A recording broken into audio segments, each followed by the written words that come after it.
Step outside.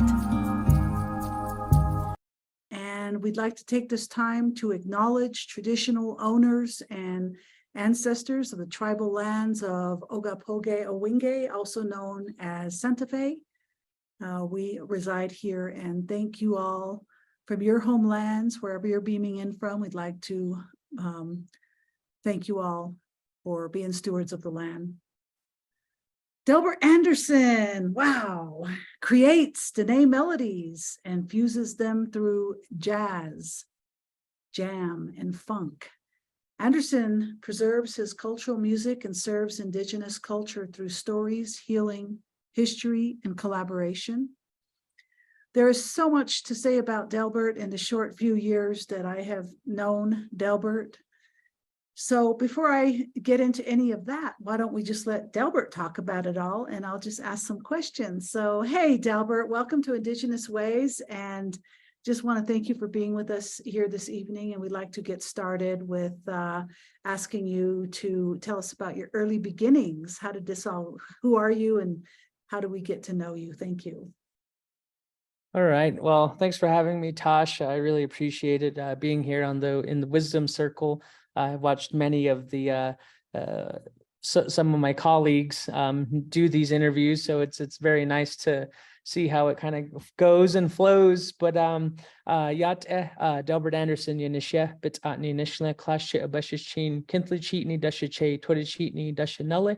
My name is Delbert Anderson, and I am from the Diné tribe. I was born in Shiprock, New Mexico, and started, I went through the education system of music education. So in fourth grade is when I sort of was introduced in music, but around 3 years old, I started singing and playing drums while I was in church with the family. And so every Sunday before service started and after service started, I had an aunt and uncle that would kind of take me in and show me how to play drums a little bit and ask me to sing.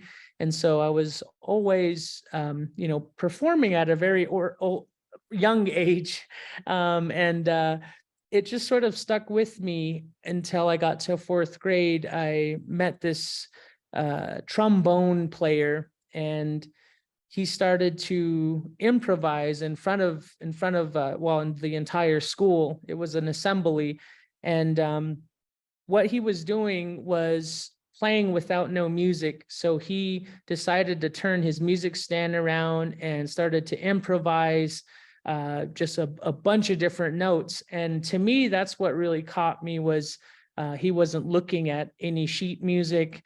It looked like he just had his eyes closed and it was just on autopilot. So I thought that was the coolest thing ever. And the very next day we got to choose our instruments. I tried to play trombone, but wasn't able to make a note on it. And then later on, some of the teachers told me to try trumpet. And so I walked to the trumpets and I played like 2 little tiny notes on it.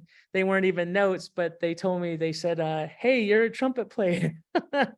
So I stuck with trumpet all the way through. I went to, grade school, middle school. Middle school, I started to get into jazz band. And that's when I found out that improvisation was a big part of the music. So in middle school, I also joined the community jazz band in Farmington, New Mexico.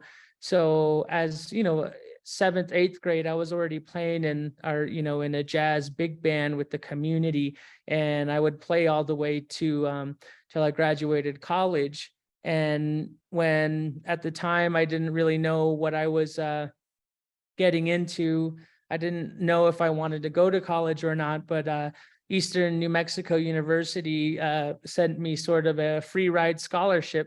And they said, if you would like to, come and play instruments with us. And so that was the first offer I got. I was very desperate to just do something. So I went in, and, that's kind of how I stayed in the system and just kind of stuck through it. It wasn't until 2013 I would come back from college, and that's when I started the Delbert Anderson Trio. So since 2013, I've been fully music supported. I don't have a job or anything like that. It's all, just based on gigs or teaching or composing. But everything is deals with, music is sort of the base of all of those little jobs that I do. But yeah, that's long story short, the biggest thing was I stuck with it, and to really understand a music career took a long time, and I feel like it's finally, after 10 years, it's finally starting, and it's starting to really make sense. But it was a very long journey, rough journey. I have 5 children and a wife, and when you have a family and you're trying to do something of your dreams, it's very hard and very difficult. What you have to do has to work in that case. So I know there's a lot of artists out there that might even still be single, and it's still not working. And I know there's others out there that married and have kids, and it's a nightmare to have art as your career. So it takes a lot of discipline and understanding of the business side of things. And so I was lucky enough, I had many mentors along the way that really helped me prepare for these 10 years. And like I said, it's finally to a point where it's not at a point of struggle. Like, we're not struggling in like rent, mortgage, or bills and payments, and or credits, or all of that. All of that is kind of things that we need to take care of beforehand before you go into the career. And so it's a lot of things that you're not necessarily taught in school. The school systems, to me, feel like they've really been trying hard to give you sort of artistic development in the sense of playing your instrument, but not how to do your taxes, not how to save, not how to do time management, and just basics of business. All of that you kind of have to figure out on your own. So there's a lot of things when someone asks, like, what do you need to do to make a career? And it's like, it's not one answer. It's a ton of different things that you have to be able to do. And I found some of the biggest things that helped me through this entire time was simply being truthful and humble. If you don't know something, you have to say you don't know what it is. you can't kind of like fake it till you make it, although that's a very good saying, but it's not very true when you're working in an industry that has ears all over the place and eyes all over the place. It goes beyond just doing a simple act. It's literally a lifestyle you have to get into if you want to make something that is usually seen as a hobby and a career. So, if there's questions later on, I'd be happy to answer any of those. But it's such a mind-blowing thing. I know it's I've kind of looked out there. I might have found 1 or 2 artists, but having an artist career that supports a family of 7 is it's very unrare, and it's very rare. And I still don't know how I'm able to do it, but it seems like it's happening. And it's like I said, it's an ongoing process of keeping the things that work and trying new things when something doesn't work. And failure is just something that you start to find that it's very normal. And failure doesn't mean that you failed, but failure is just meaning you need to go about it a different way. And so I've been able to take those sort of just small lessons in and make the best out of it, because I know there's a lot of shyness involved, and you have to overcome shyness because you have to explain what you're doing, explain the meaning of your art. So it was a whole personality characteristic change for me, because we as Navajo people, we're very shy and very hard to get out of the shell, and Right. so there was a lot of times where I was practicing public speaking. I didn't make it that far, but it was very hard and very uncomfortable. That's But cool. I think if you just stay true to the meaning of what you're trying to explain, it starts to come out very clear and genuine and honestly. And so, yeah, like I said, playing trumpet really changed kind of my entire lifestyle, just because of, it starts to really make sense when you start to really get into the nitty gritty of the job. My normal day is I'll wake up around 5:30 or 6, get the kids ready, take them to school. After the last one's dropped off, I will head over to the office, and by that time it will be around 7 o'clock, 7 a.m., and I'll stay there to about 1 or 2 p.m. Have lunch, might meet my wife or meet the kids at some place. But then I'm back around 3 or 4, and I'll stay there to about 7 or 8 p.m. And so I'm coming in pretty late. And when I get home, that's when I kind of finish all my emails or respond to all the emails that came in that day. And then I repeat. And it's kind of been that way for, I like to say 10 years kind of straight, kind of kept that going. And it's just provided so much momentum at the point where I'm not really searching for gigs at this point. They kind of just roll in. And so there's so many rolling in that you kind of get to pick and choose which ones make sense with your schedule and your routing and all of that. And but to get there, there has to be some type of output, a consistent output. And that's what we focused on, was always getting things out. Now we're having problems of answering back and taking them in. so it's just another problem, that when the capacity is getting a little too high, to where we're starting to hire interns, and we're starting to really look for publicists and managers and all of these things, because they're needed now. At the time we started, they weren't needed. And a lot of times people think they need a manager or booker right off the bat, and they think if they get one, they'll be successful. But even when we had a manager and a booker, we were still putting on like 75% of the work. We only let them work like 25%, or we let them do their jobs, but we were still working very hard along with them.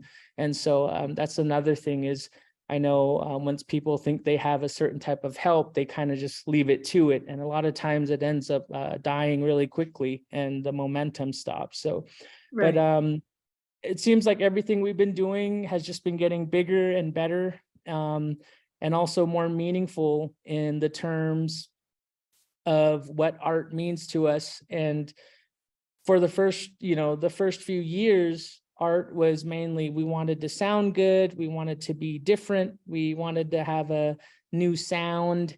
However, that transformed into having more depth and meaning within my culture, preserving my culture, finding different historical figures that are going to mean a lot later to many of our youth. And then we started doing mentorship programming, like picking up the youth and trying to pave an easy path for them to go through, sharing all of these struggles that our band went through for the past 10 years, and so that they won't make the same mistakes, because there was a lot of setbacks that we wasted 2 years, 4 years here and there. And if we would have just been smart about it and thought about it a little bit, we probably would have been much more equipped today than we were, 5 to 10 years ago. So it really, you just have to treat everything as is, with very heavy weight all the time, even if it's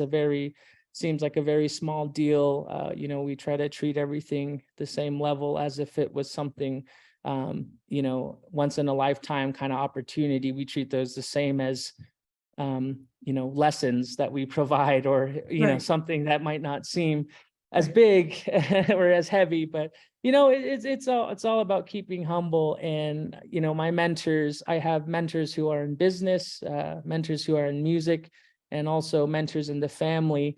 And, I want to say kind of two of the lessons that I learned, one from my grandpa and the other one from my dad. And my grandfather would say, always treat somebody like they're your boss. And so that was kind of just in general, like always treat someone like they're in charge of you. So in other words, that kind of, to me, that translates into service. We're always in service as artists, and have to be if we want to grow and be successful. And the other thing that my father said to me was, you have to look at everyone you meet, look at them as if they're at their highest potential. So in other words, when you look at someone, you picture like, let's just say it's my son and he's running track. I'm not going to look at him as a little kid running track. I'm going to look at him as an Olympic runner, and therefore, speak to him like he's an Olympic runner. So it's almost like vision, you're putting vision out there in the forefront. And so those two things I kept very close to my heart, and sort of navigate that way. And it's been opening doors, just crazy, Right. but Well, all in the good sense, yeah, totally. Yeah. So you answered my next question, which was from everything that you've learned up to this part in your life in the music sojourn, what would you say to your younger self, or to the younger up and coming people that are wanting to come up and get into the music business? And you've said a complete mouthful about the feasibility of this and the commitment that is required to make this into reality. And also what I heard in there is there's hobby and there's career. So music is healing, whether you're learning it, playing it, repetition, learning however you learn it, the modality, or collaborating with people, or just practicing from a hard day of work just to release. Or if you're practicing to rehearse for a Carnegie Hall with a full orchestra behind you, whatever it is that entails music, it just feels like there's some kind of like healing prescription involved in that, whether you're let me say, whether I am the musician, or if it's the audience that's coming to hear the show, there's some element of healing involved with that. So I think that that is fabulous what you're doing. And let's talk about your jazz compositions. There's traditional music theory that is taught and trained in sheet music and all of that kind of stuff, which, grown up on a reservation, that was not really something that was accessible to me. I don't know if it is today, but I know that it's a wonderful opportunity for young people to take this in. But for other musicians that maybe don't have those opportunities to learn music theory, but just they get an instrument and they learn it and they're stuck on the res with no internet, nothing to do, stuck there with a trombone or a clarinet or a flute or a guitar or a harmonica or some drums. How do you, I read your article in the New York Times. That was a fabulous interview, by the way. Very impressive. How do you collaborate jazz theory with Navajo traditional chanting and songs, the healing stuff? How does that work? I mean, is there even a correlation in that? Because I know in English grammar, there's syntax and the rules of the language, but in Navajo, an adverb would be yego or owahadzo, really, but does that even apply in Navajo language, those kinds of rules? So thinking about traditional Navajo music, the chanting in ceremonies and chanting for different types of events, and jazz, I know you put that into your music. Can you explain that to us? I mean, it sounds very unique, and how do you get permission to do that from the Navajo people? Yeah, well, I'll start off from from the very beginning, because when we were a trio, we first started off playing jazz standards, and jazz standards are, in general, that's what everyone plays to either for learning, and some people even do that as their career. They play just a bunch of jazz standards. Well, it's very oversaturated, these days. And when we were listening to us after we had recorded ourselves, we sounded like every jazz combo there was. And and we were a beginning jazz combo, so there was just way too much competition. Again, we were already thinking in our minds that from a career standpoint, so we were really thinking of like the business side of this. So when we started to go off and do our original stuff, I told everyone to kind of dig deep into themselves and really play what they want to play or what their main influence was. And, Mike McLuhan loved the Grateful Dead, but he loved the jamming aspect of it. So he would like to do these long extended jams. And so we invited that into the group. At the time, it was Nicholas Lucero on drums, and he loved Latin and funk grooves. And so he brought that to the table because that's kind of, how he grew up, or his mom used to have these records that were all sort of Latin funk related. And so it sounded much more genuine, like they were in their comfort zones. And then later on, I loved the improvisation aspect, due to the trombone player just kind of playing anything without looking at anything. So I kind of had that in mind. But one thing was, I knew I wanted to try and pair and relate some of this music back to, our original music that we have always played for many years. And the first thing that I ran into was, and this was the time, and it still is going on, when the big appropriation sort of movement started to really kick through and come through a lot of different avenues. And so I wanted, because that was going on, it caused me to be a little more cautious on how to present this music. So I went to the elders in my area that kind of live around Shiprock area, and I talked to about 3 or 4 families and was asking them, I want to pair, some of our music with the jazz and funk, or kind of music that we love today. And I was surprised at the response, because all of them said that it was, they did music back then for a certain reason. It was their time, they had their reasons of doing music, but this sort of, during this time, they said, now it's up to you. You have to do what you have to do. And they said, our time is not the same as these times. And so they were very just very sweet and open. And they told me it was fine. And the other thing too was, I was going more on their approach of like the social songs, and so therefore it being social, it was already kind of meant for everyone to listen to and to catch on. So that was sort of a way that we've made the music, designed the music so it could fit that very specifically. And then when it started to come to how do we be influenced by this, well, I know a lot of early Native American music, not just in the Diné tribe, but a lot of tribes, they all sing in sort of this minor pentatonic scale. So if you just play a minor pentatonic scale, in general, it just kind of sounds native, but there's all kinds of different harmonic scales that you can connect to this sort of minor sound. And I think that's the biggest thing, is that we were playing more towards the sound versus the rhythms or the exact notes. And it really translates, it all comes together in the end. But a lot of people have asked how and why, or is it what is a Native American doing playing jazz, or improvising? And they said those two never come together.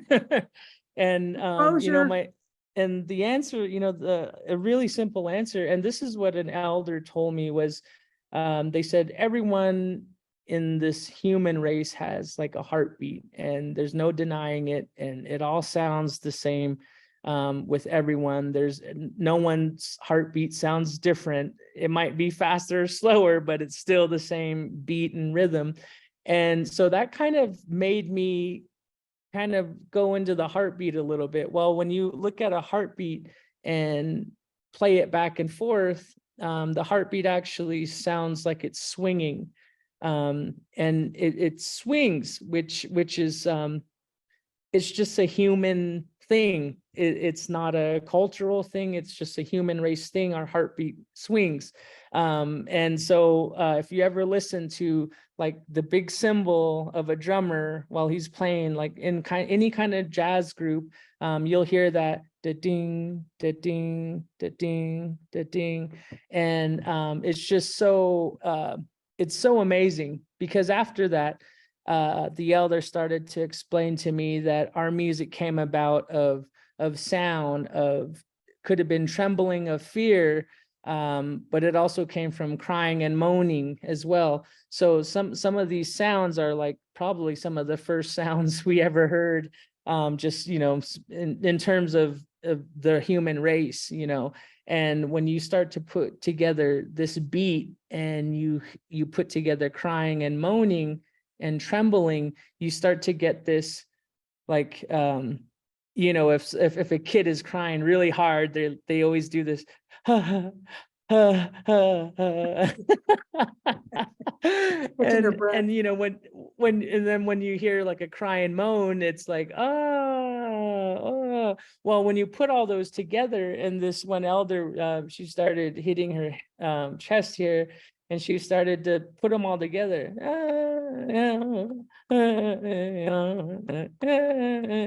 And she was saying, like, it could be that that's how our music developed. And she still said she wasn't too sure, but those were just some of the stories that she's heard when she was a child.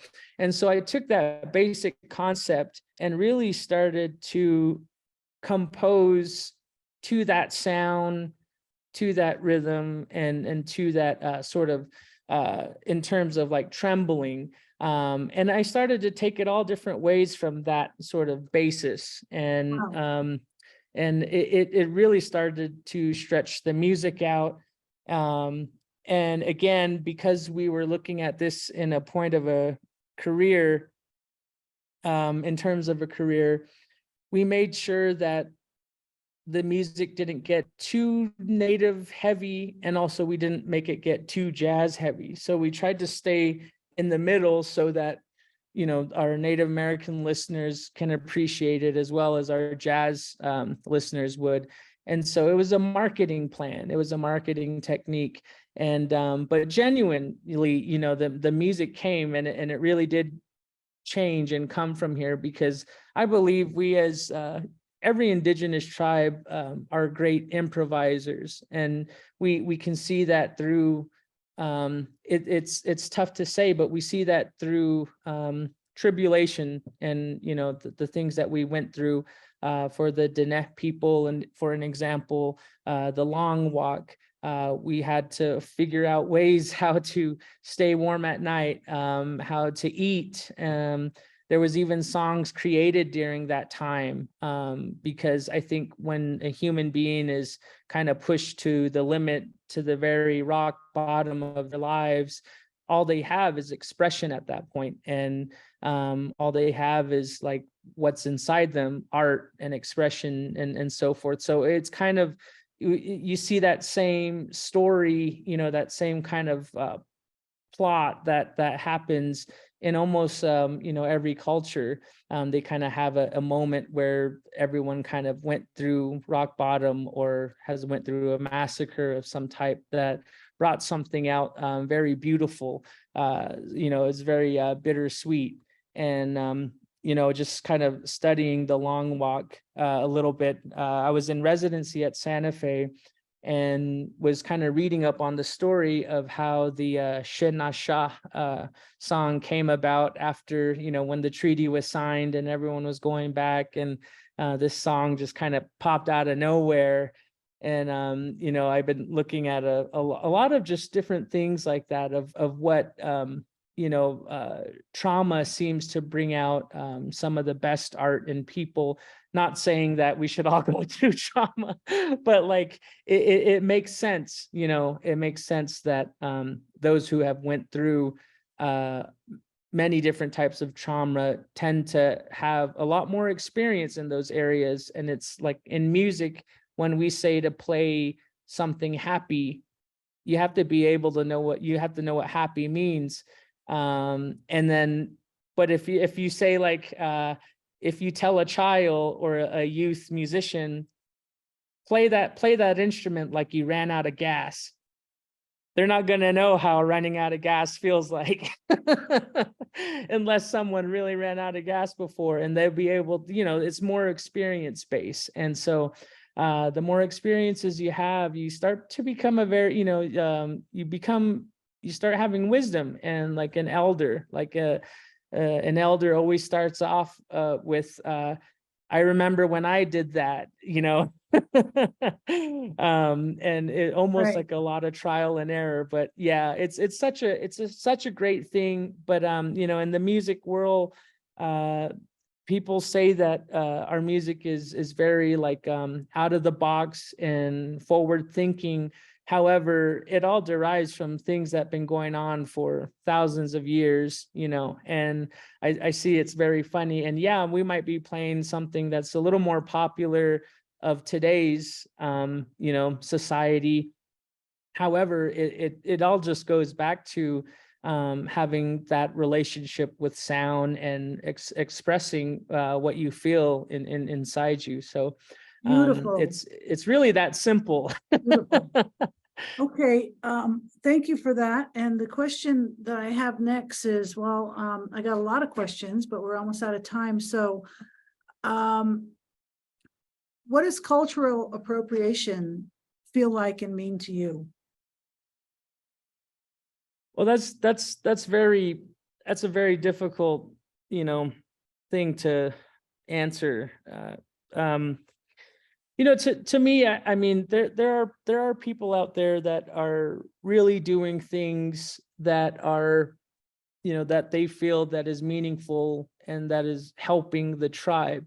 However, I think there has to be a certain type of education before anyone starts to try and, you know, dig in deeper into a certain culture. I deal with it a lot because when a lot of these residencies, if we're composing music of a local tribe's peak or something that's very like a significant historical monument or landmark, and we're wanting to display that in our music, you know, we don't just write it and just say this is so and so.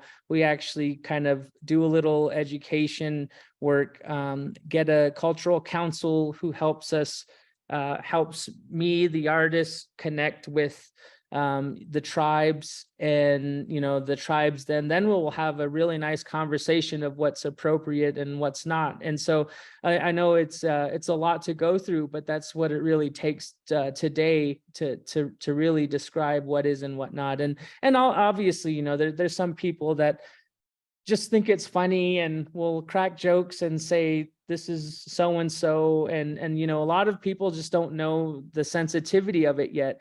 And so I think a lot of people still joke around about it and, you know, post stuff on Facebook about it. And you know, it's a difficult thing to navigate, and really, but for me, you know, because of we're working with so many different people and different things, it's you know, we try to really respect that in all means, you know, just because, again, I could say something and not really mean it, but it could mean something totally different. But yeah, cultural appropriation is very, you know, it's very serious. I think for one, everyone needs to understand that it's a serious thing. Yeah, yeah, you know, Buffy St. Marie has been talking about this and using the platform to educate people, because so much of her music has been culturally appropriated in different countries, and you know, just unbelievable. And many other artists as well, and Native American designers and artists, developers, and all that kind of stuff. So The next question that I want to ask you, since you're coming from the Navajo lands, is there's competition, which can be a very healthy thing because it causes people to strive harder to be better. And then there's jealousy. And in the music business, there's both of those things. On the Navajo reservation, there's both of those things. How have you dealt with some of the challenges that come with you starting from nothing and people shutting the door for you for whatever, right? And letting this other person in for another reason that's whatever. I won't go into any details. We can just speculate. But how have you navigated that in the beginning of, I imagine, a lot of rejection, and then now you're a place where gigs are rolling in for you, but at the same time, are you really getting all the support you need, or are you realizing that some people are saying, hey man, that should have been me, man? Or how do you navigate, how do you deal with that? Because you're such a beautiful person, and I've always said that it's all in your eyes, Delbert. But how do you navigate some of those challenges and just keep on the road no matter what? Right. Well, you don't. At the very beginning, I when we started to kind of have some rise to and some success to the music that we were playing, it was very easy to fall into those little arguments that happen. Someone would say, I don't think you deserve that. And you would answer back and say, why? Why? I'm just trying to get to the bottom of this. Why you think like the biggest answer is after a while, I just stopped explaining myself. and because it was getting so bad to the point where we offer so many opportunities to our local, not just the youth, but it can be any type of group, adults and bands, and have an avenue for them that they can go into very easily, but a lot of them don't want to take it because they don't want this assumption, or it's mainly local, it's mainly a local problem, but a lot of them don't want to be taught by us. Either we're younger than them, or they feel like we have some type of ego associated with all of this things that we're doing.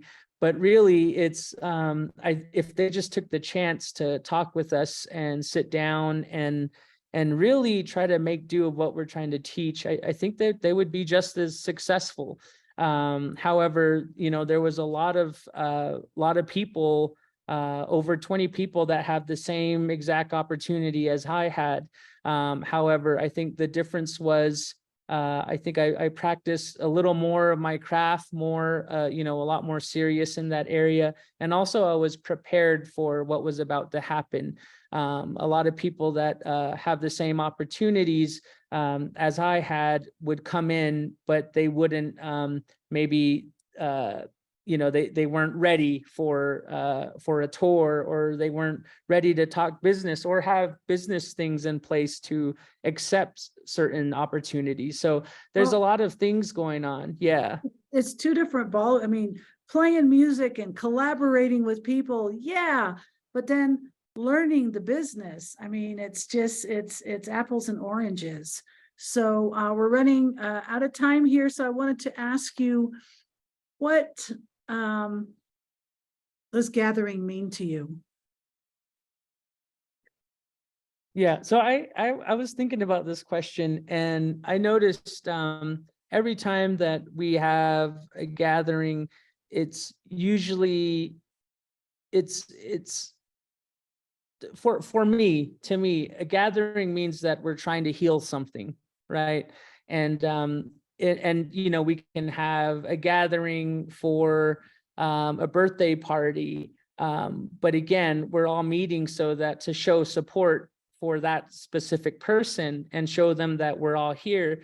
When we're having a meeting, it's an informal meeting, so we would teach a lot of, or someone would have an agenda, basic things we have to work out. So in terms of gathering, it's definitely a healing technique, and I feel that that gathering is something that we need to do all the time.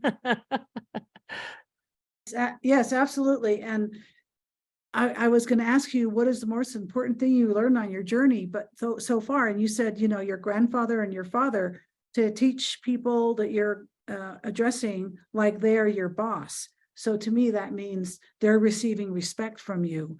And then the second one, what was it your father said? Don't treat them like a novice, treat them like a champ, or treat them like an expert. It was like a vision, like you see them at their highest potential. Yeah. Beautiful, beautiful. That's such a Hajon vision, Hozho, the beauty way in the Navajo, just to have that vision and see goodness and think goodness and feel goodness. And that's what Indigenous Ways is all about, Delbert. Well, thank you very much, Delbert, for your wonderful sacred talk this evening. I consider you to be a very motivational person to me. From 2019, when we met you at the Western Arts Alliance in Los Angeles at the Marriott. I think it was at the Marriott we were at, or I don't remember where we were at, but to see you then, 2019, October, and to see you only this few years later, whoa! I mean, you took every single tool, every single resource, everything that was just blasted at you, and me too, and you took all that stuff and just went, boom! And right on. Congratulations. I am going to pass it on to Elena now. Thank you. Thank you. Beautiful. Thank you for that, Tash. And Dilbert, thank you so much. What a gift you are, and blessing us in the wisdom circle. And also thank you for your sojourn and sharing with us the highs, the lows, the highs within the music. Thank you for being an extraordinary family man with the balance with full-time music, especially on the road. Dilbert's beaming out in Oregon at the moment, where he's a resident up there. There's no Wi-Fi, so just going over to the somewhere to find the Wi-Fi so he could be with us at this moment. So thank you for blessing us. For those people who are here, I'm just going to go through what's been going up, and if you have a look at my screen, you'll be able to see, if you go to delbertanderson.com, you will be able to find Dilbert's music, also where he is at the moment, especially if he's in your area. Maybe you too, when we come back, when everyone's in here too, Dilbert, please let us know where you'll be, where your next shows and things are. But this is what's happening next month, which is Wednesday, the third Thursday of each month. We beam out the Wisdom Circle where we are now. We have the beautiful Warrior Brown, same time, same channel. And what happens is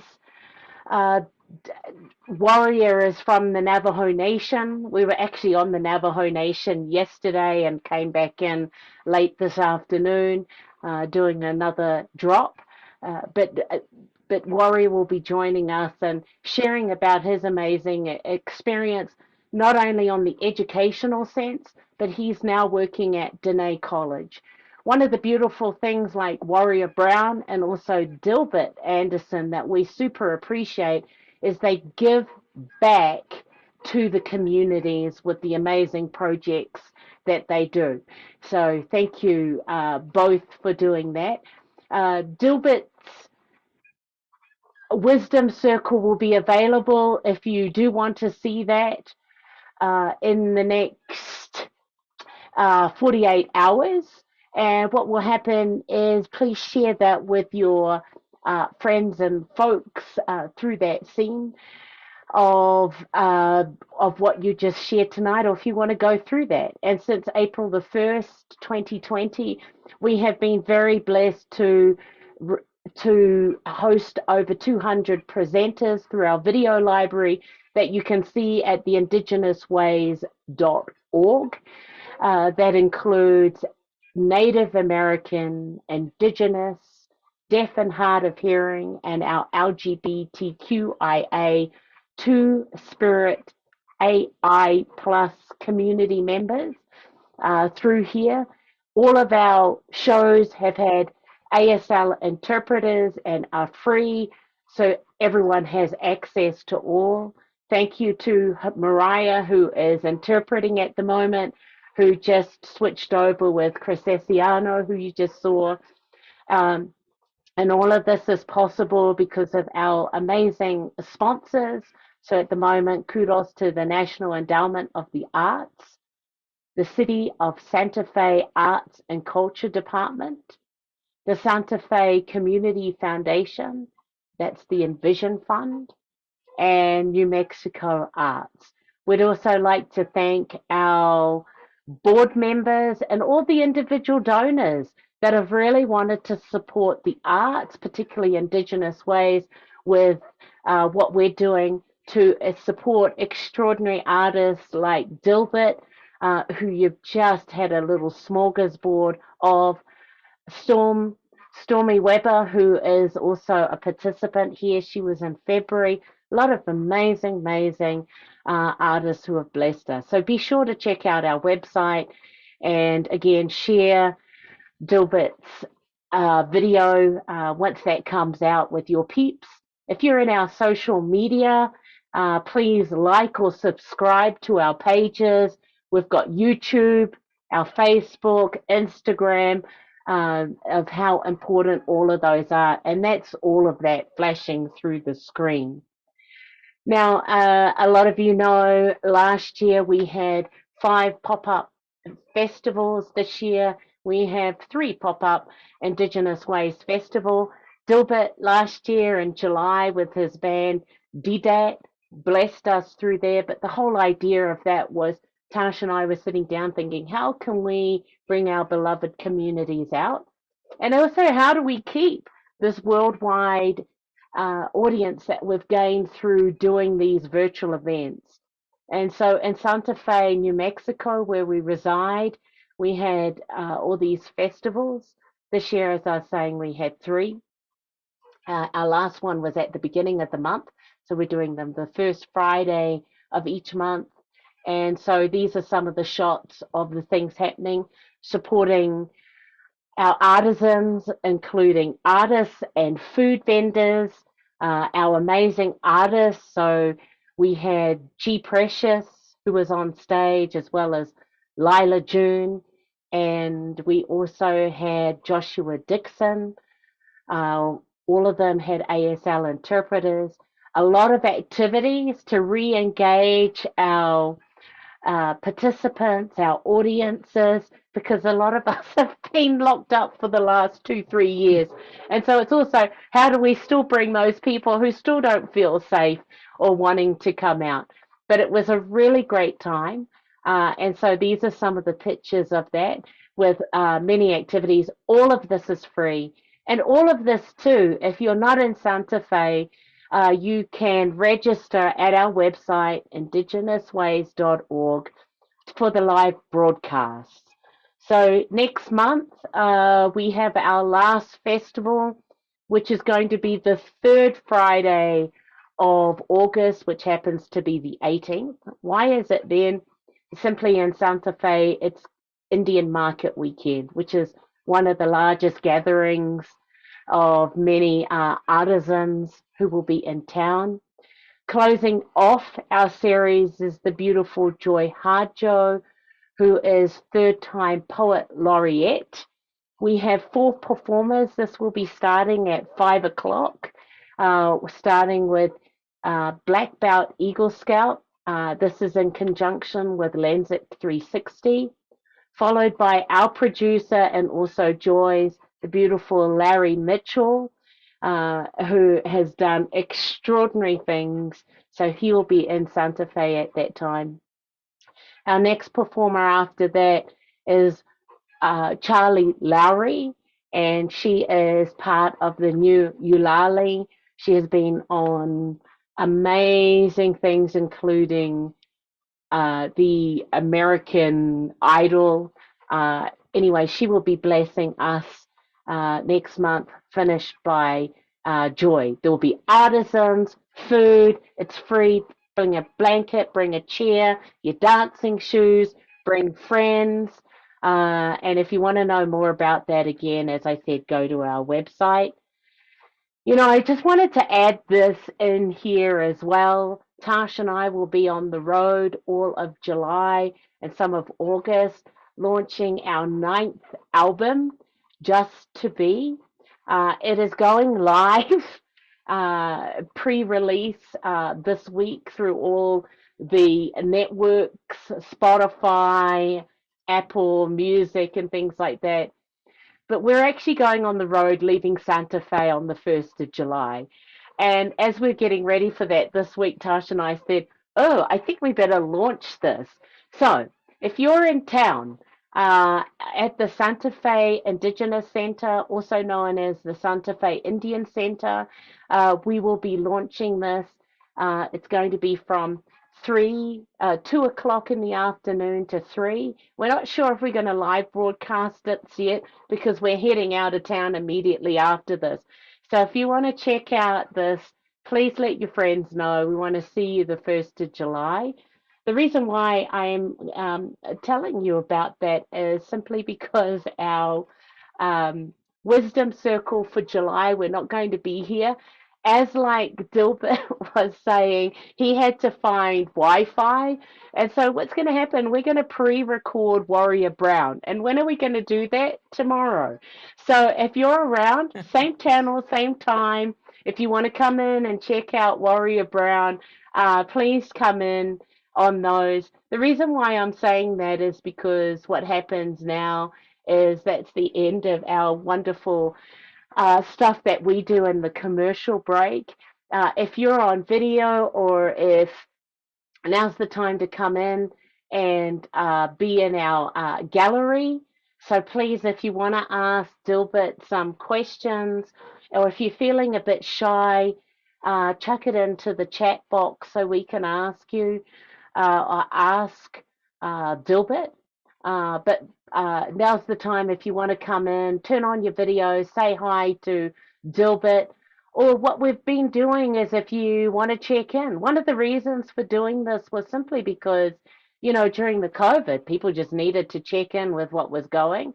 People wanted to have an intimate time too with our beautiful our artists, but this is the time here and now. And Tash, with that, I'm going to just turn it over to you. Thank you. Thank you very much for all of that information, Elena. And let's say hi to Donna. Hey, Donna, what did you think of? Do you have any questions for Delbert? We have about 5 minutes. Sure. I'm always been a jazz fan and I'm really enjoying indigenous music. So I'm anxious to hear what you've got out there. So it was good to hear all your story and how you got involved in music. And yes, the music industry is not the same as being a musician, is it? No, so it's thank not. you for being on tonight. Thank you. Thank you so much. Donna, thank you so much for being here. We met Donna and Christine who are in Ohio, Dilbert. They loved this whole thing so much. They came to our August festival. And they're coming back again this year. We're going to be very fortunate to see them at the National Women's Music Festival, which is our first gig out there in Madison. But thanks so much for your ongoing support, Donna and Christina, because that's what it's about. Flo, have you got any wonderful questions for Dilbert or just checking in? Thanks for being with us. Well, actually, we're checking in because we're the fiscal sponsor for Delbert, who is just amazing and a treasure in our community. I do want to say that he's very humble when he's talking about his mentorship. I saw from grassroots middle school students who would come in and jam with the professionals, and they would start at different times. They would end at different times. They would play their own stuff. And right now, this evening, there is a jazz jam with those kids working with our adults on stage at a park every Wednesday. And they are fabulous. They're going to be the headliners in our jazz festival on July 1st. And that is, I have to tell you, he's too humble to say that, but he is amazing.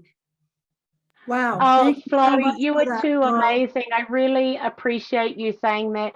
That is in Farmington where Dilbert resides. And as I said, one of the things that we so love and appreciate about Dilbert, and 100% of the people that have been in this virtual events wisdom circle, is the gift of giving back. And Dilbert gives back extraordinary to the community, and it's about our youth and the up and coming youth. Flo, thank you for sharing that with us. Let's So go also, to, Flo, if let's, you can put the web details in the chat box so we can also share that out with that amazing words. Dilbert, do you have anything to say and add on to what Flo was talking about before we go to Catherine Reynolds? answer.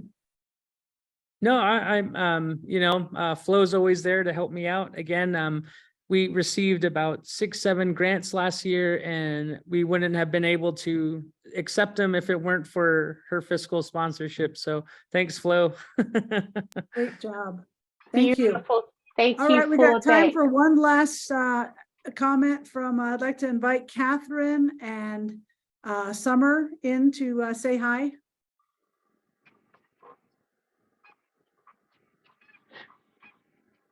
Do you want us to sign Tosh? Can the Yeah, it's interpreter up to voice for you. us?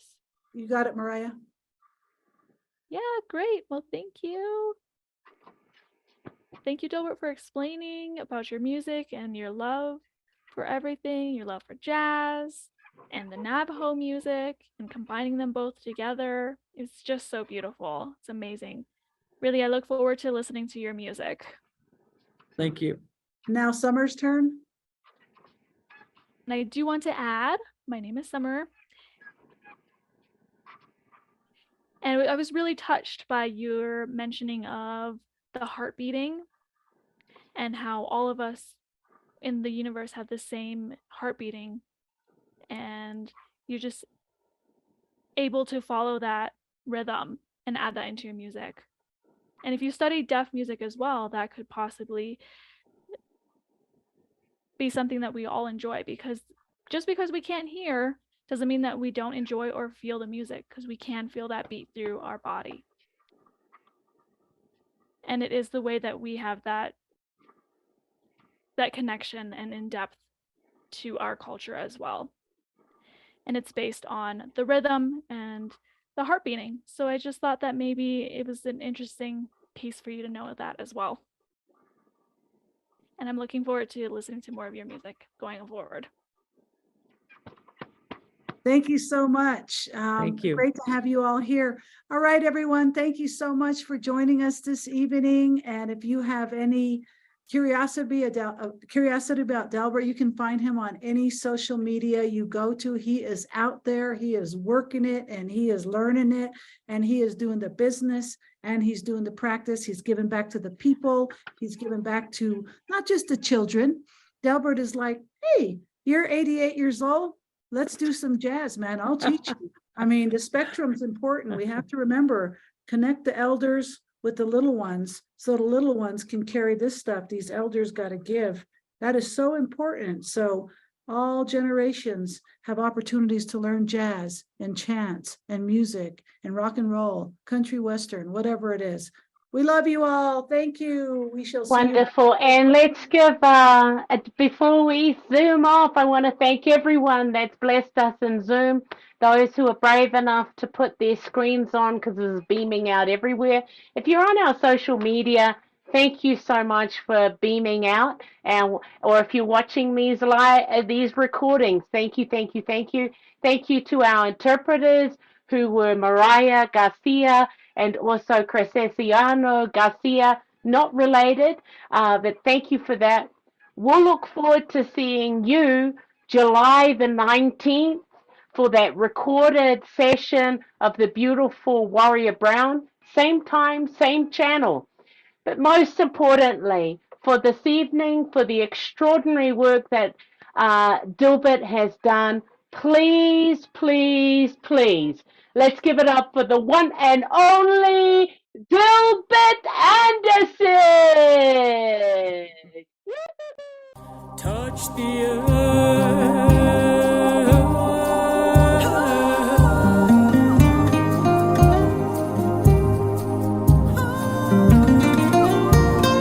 Feel the